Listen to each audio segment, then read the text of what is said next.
Hello everyone, welcome back to our YouTube channel Take Log. So today in this video, I'll show you how to log into Yahoo Mail in just a few simple steps. So without getting further delay, let's jump into our video.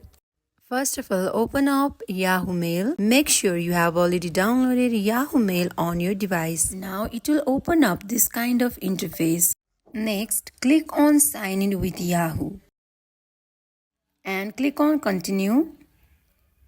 It will navigate you to this interface where you can sign in to Yahoo Mail. Here, enter your username or email or mobile. For now, I'm using my email ID.